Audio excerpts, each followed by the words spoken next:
Profesor Mario Morán, director del IPLAC, Instituto Pedagógico de Latinoamérica y el Caribe. Buenas tardes, ¿cómo anda, profesor? Juan, ¿cómo estás? Bien, bien, tratando de conectarte con vos. Le habíamos anunciado tu presencia a Eduardo Bior ya el miércoles pasado. Se puso muy contento de que íbamos a entrevistarte. Eh, Sé que sos muy Muchas compañero gracias. y amigo de Eduardo. Bueno, Eduardo,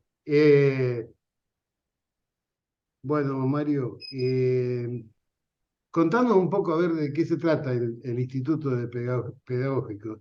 ¿Qué Bueno, este llamar? instituto, ¿Está conformado? claro, que se llama así, Instituto Pedagógico Latinoamericano y del Caribe, es Ujú. un instituto que fue creado hace ya más de 20 años y fue creado a pedido de la Asociación Latinoamericana de Trabajadores de la Educación y la Cultura, La TEC. pero en realidad es una, no tiene dependencia de esa federación, sí, es autónomo porque es una asociación civil con personería jurídica, Sí, de sí. manera tal que no pertenece a ningún sindicato ni a ninguna federación, pero políticamente sirve a los trabajadores en general.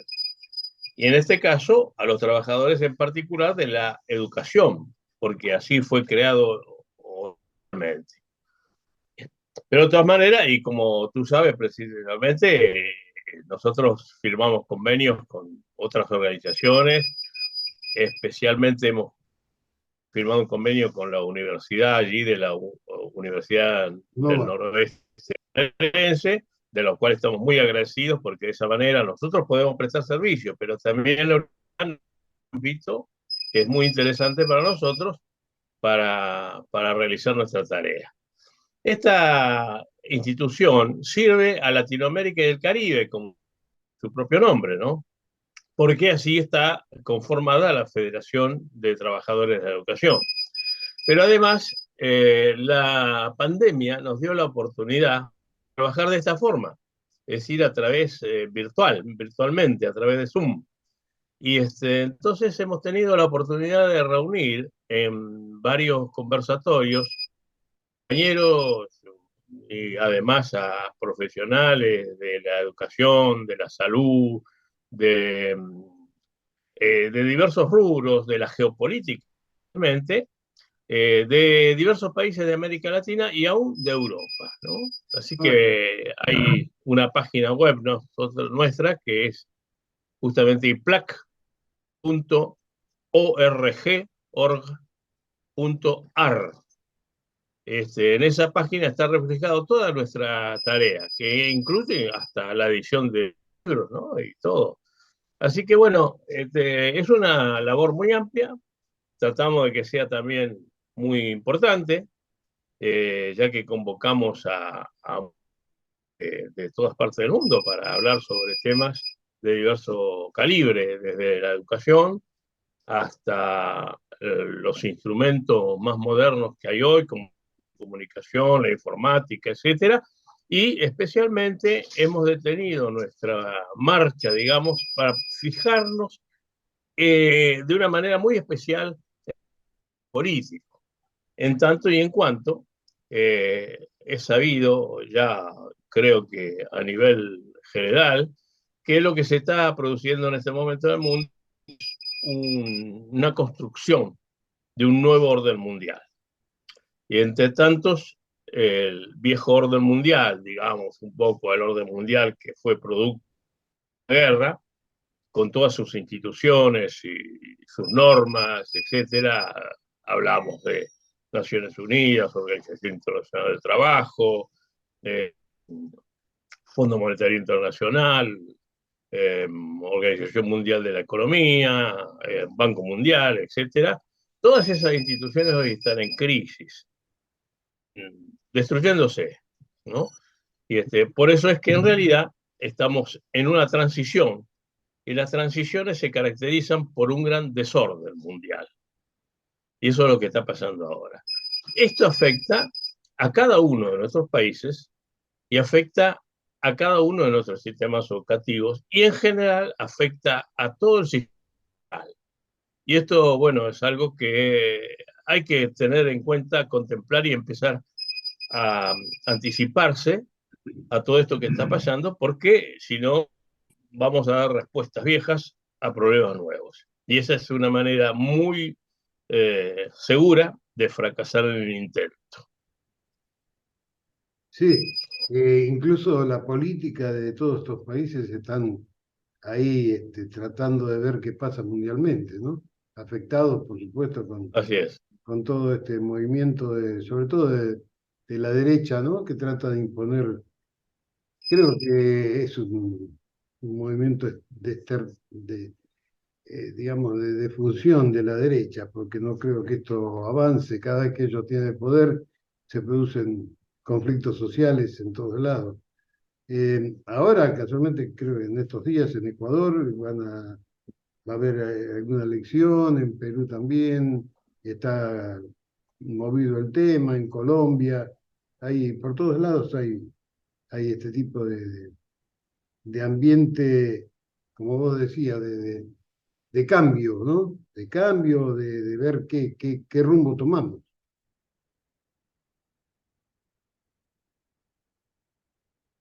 ¿Te congeló? Lo que está sucediendo, ¿no? Y sobre todo para los que tenemos algunos años más, ¿no? Porque no de más, sino más. Sí, sí. Porque hemos sido testigos casi oficiales de la aparición de este orden mundial que se está cayendo. Y hemos vivido en ese orden mundial. Claro. Y ahora se nos presenta la oportunidad de ver cómo cae ese orden mundial, se va construyendo un nuevo orden mundial, que seguramente no alcanzaremos a ver en su esplendor, en su mayor desarrollo, pero ya lo estamos anticipando, ¿no? Bueno, y en esto hay diversas áreas en las que van a ser afectados, pero un área donde va a haber una gran afectación va a ser el área de trabajo. Están el Mm. desarrollo científico y tecnológico, Ujú. lo que ahora se da a llamar la inteligencia artificial, está cada vez más en Ujú. vigencia en diversos lugares del mundo y en diversos sectores de la vida de cada uno de nuestros países, está alterando profundamente el sector laboral. ¿Por qué? En parte porque está sustituyendo trabajo humano, en gran medida está sustituyendo trabajo humano, Ujú. está haciendo variar al trabajo humano en algunos aspectos, y esto sí, seguramente va a ser también la fuente de creación de nuevos tipos de trabajo. Y Claro. bueno, todo esto va a afectar también a la vida sindical. Es decir, las organizaciones sindicales no van a ser seguramente como eran hasta ahora. Así que, bueno, esto es un gran desafío para los trabajadores, para sus organizaciones, para la organización del mundo del trabajo y para los nacionales y regionales. Así que, bueno, vamos a esperar que haya muchos cambios en el mundo laboral. Se refiere al mundo docente, que es un poco el más específico nuestro, Sí. seguramente también, y ya está habiendo muchos cambios, ¿no? Muchas en la parte educativa hay como si fuera dos aspectos. Uno que es difícilmente sustituible, que es la relación humana se genera entre los que enseñan y los que aprenden, o los que aprenden de una manera y los que aprenden de otra manera. Esto va a ser muy difícil de reemplazar. Pero todo aquello que esté relacionado más bien con la información, el desarrollo del conocimiento, eso es profundamente alterado. Y le voy a poner un ejemplo. Hoy es posible que un robot brinde información a través de un medio como este, virtual, de manera muy certera y hasta mejor que en términos cuantitativos, lo que podría brindar de manera, de manera personal un docente. Ujú. Esto sí, eh, en otros campos, como la medicina, por ejemplo, tengo una anécdota para contar sobre esto, que no sé si alguna vez la has conocido tú, pero una compañera nuestra, dirigente sindical del interior de la provincia de Córdoba, tiene a su hija o a su hijo médico trabajando en Miami. Fue con su marido a visitarlo. El marido tuvo una CB allí, al llegar a Miami. El, por, como el hijo era médico, inmediatamente le mandó una ambulancia al hotel para buscarlo y llevarlo a un centro médico para poder atender. La ambulancia lo conectaron a una serie de cables que no sabían qué cosa era, que tenía la capacidad de diagnosticar con exactitud Oh, el problema que tenía. Y cierto. era una especie de médico pronosticador robot, ¿no es cierto?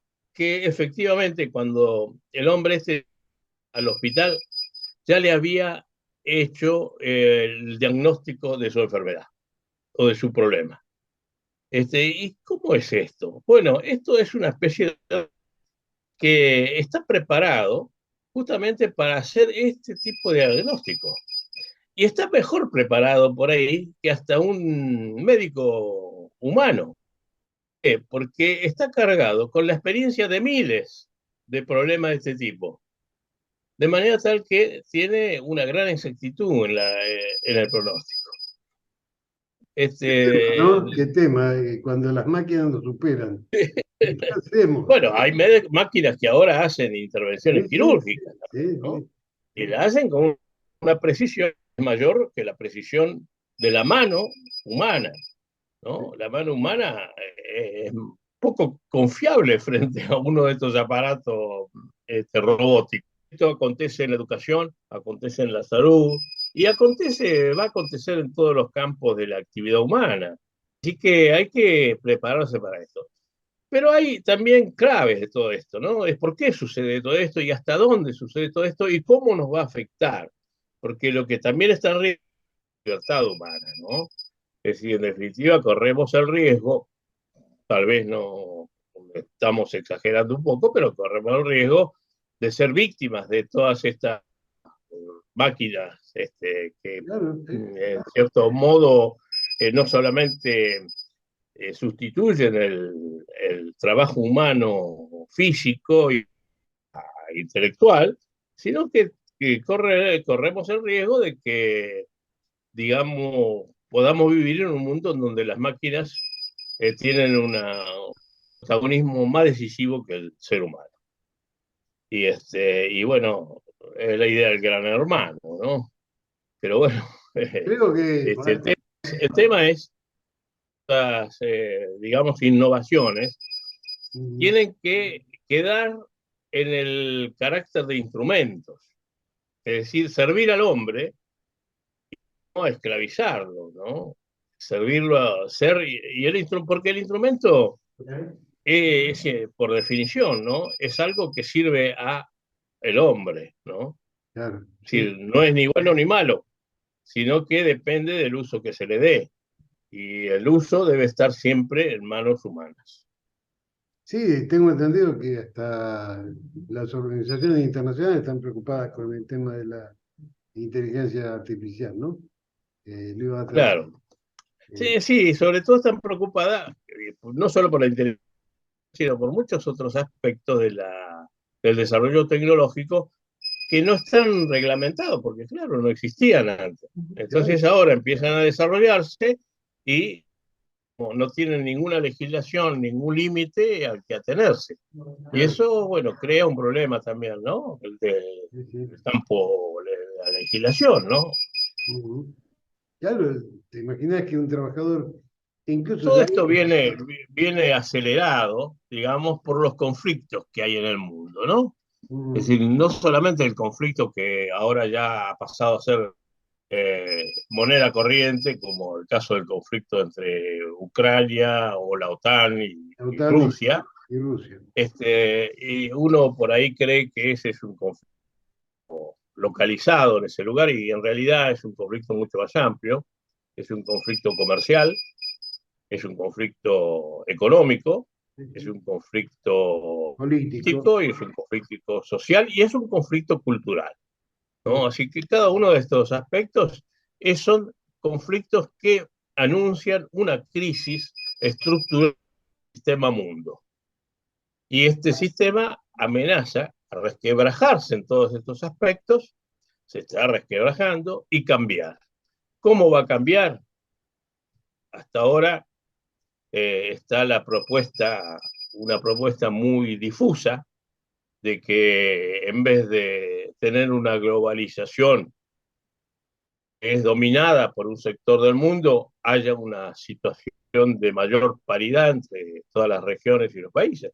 Pero esto es una expresión de deseo también, porque, por ejemplo, a nuestra propia región, la región de Latinoamérica, nosotros vamos a poder, de alguna manera, ponernos en paridad con el resto del mundo en la misma medida en que desarrollemos una política de integración y desarrollo de toda la región. Porque si quedamos retrasados y otros países, como por ejemplo, digamos, China, Rusia, y India y algunos otros países se desarrollan extraordinariamente, nosotros vamos a quedar también, en cierto modo, a los demás, ¿no? Es decir, no porque ellos quieran, sino simplemente porque necesariamente que cobra poder lo tiene que ejercer. Entonces, para poder sentarnos en la mesa de los grandes y los poderosos, Latinoamérica está urgida de hacer una integración regional. Sí, sí, evidentemente. Y bueno, Lula es un paso adelante muy importante. Brasil, Sí, es también un paso muy adelante Colombia, Colombia, ¿no?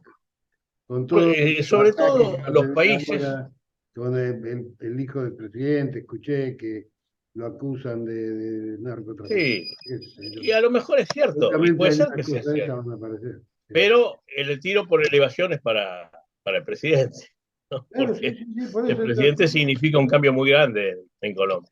con Lula, el ataque a Lula fue monstruoso, a Lugo en Paraguay, Claro, siempre actúan de esa manera, ¿no? Buscan claro.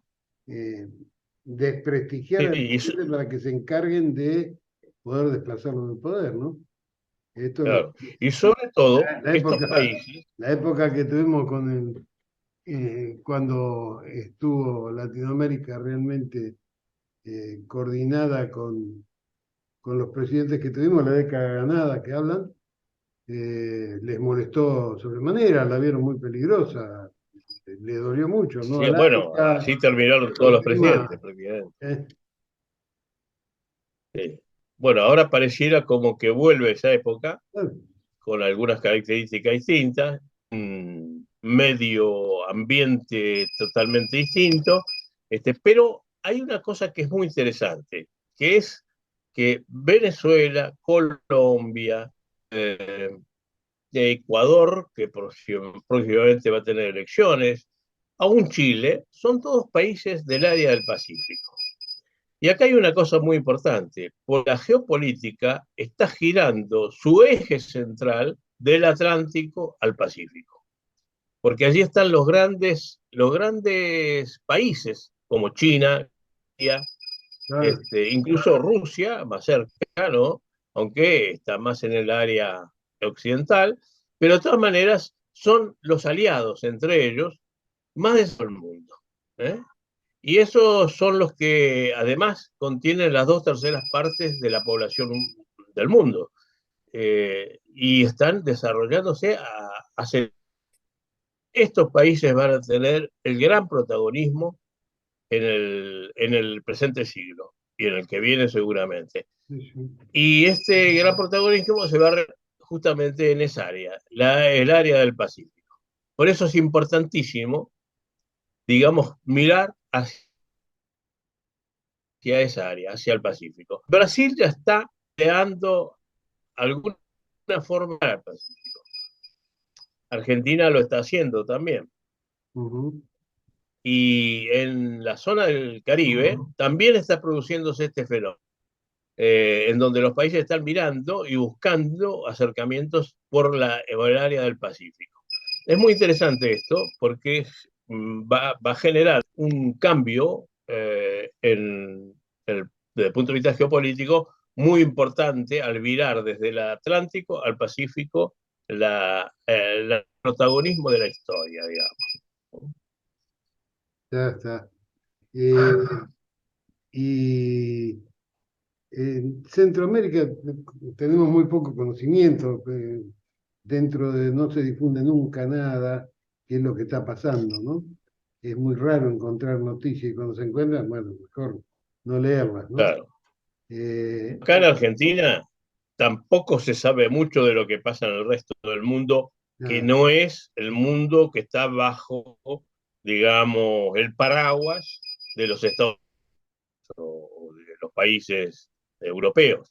sí, sí, De hecho, ustedes saben que en Argentina no hay ningún canal de televisión de aquella zona. Ni siquiera dejan entrar al canal, al canal Telesur, venezolano, ¿no? Telesur por ahí Al Telesur. en algunos lugares. Sí. Nosotros teníamos, en realidad, televisión digital argentina sí entran, pero es la televisión del Estado, ¿no?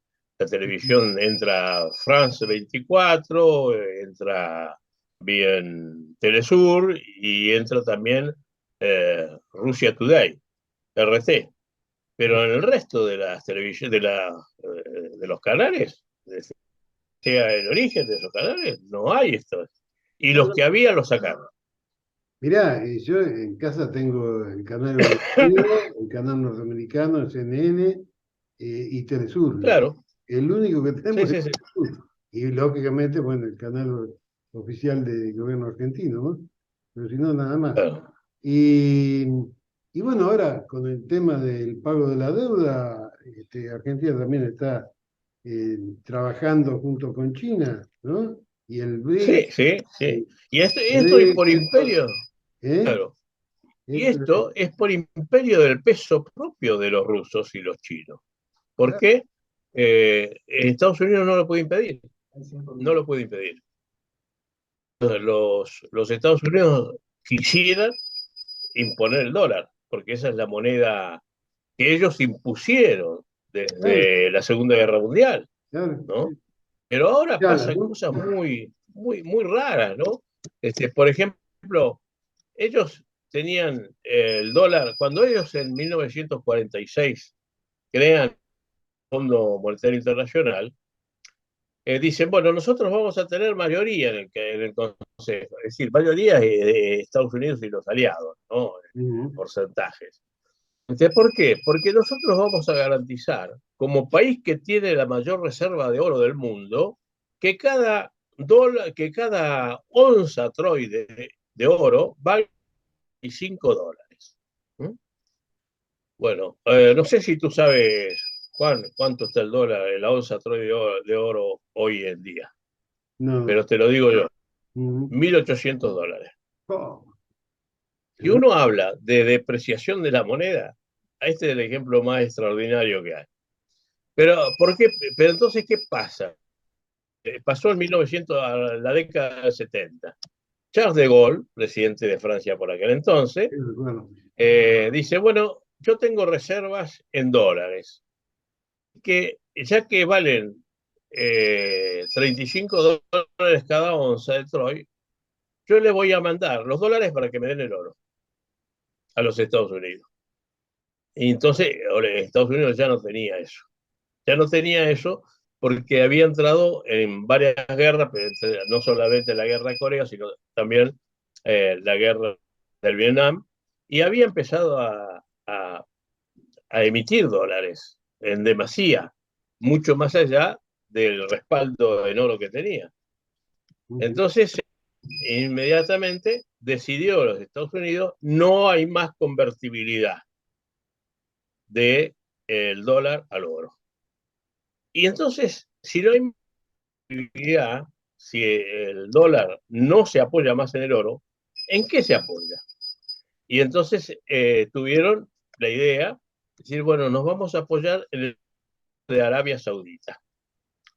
Y dice, ¿por qué? Porque el petróleo de Arabia Saudita, tú sabes, es el mejor petróleo y la mayor cantidad de petróleo que hay en el mundo. Es muy fácil de sacar porque a 6 metros de profundidad ya encontramos petróleo allí, ¿no? Así que es una fuente de oro extraordinaria, ¿no? Entonces le hicieron una propuesta a los árabes sauditas. Nosotros le vamos a garantizar la independencia del país, porque claro, en aquella época guerras con varios los árabes sauditas, ¿no? Que no vale la pena ahora hablar de eso, pero estaban en guerra con varios de sus vecinos. Nosotros les vamos a garantizar, los vamos a armar, etcétera, pero ustedes están obligados, se obligan a vender todo el petróleo en dólares. Con lo cual, el basamento del dólar pasó a ser el petróleo de Arabia Saudita. Ahora bien, Arabia Saudita hoy está negociando el petróleo en yuanes y rublos, no en yuanes, con Rusia no tiene ese intercambio, ya que Rusia tiene petróleo, pero está negociando en yuanes el petróleo de Arabia Saudita, con lo cual le está quitando el basamento de la moneda americana. Y esto explica en gran medida, junto con otras cosas, ¿no? La declinación de la moneda americana, que es inexorable. Bueno, Y si se quiere... nos están Sí. terminando el tiempo. Bueno, Terminando está el bien. tiempo.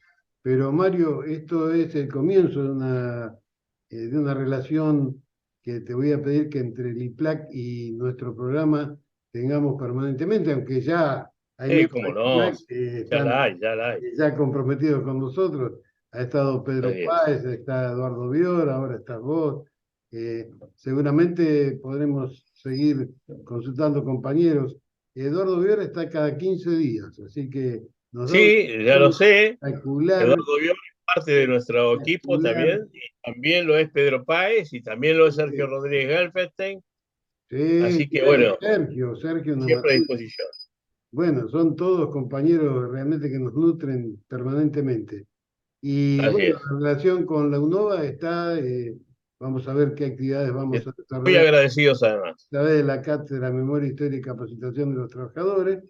Así que tenemos la puerta abierta. Casualmente el lunes tengo una entrevista con el secretario de Extensión Universitaria, también para ver Está bien.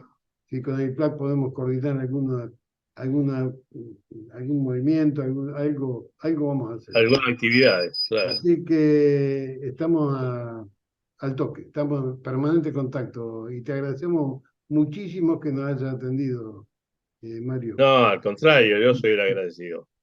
Bueno, entonces será hasta la próxima. Eh, Hasta pronto, hasta pronto. Un gran abrazo para todos ustedes. muy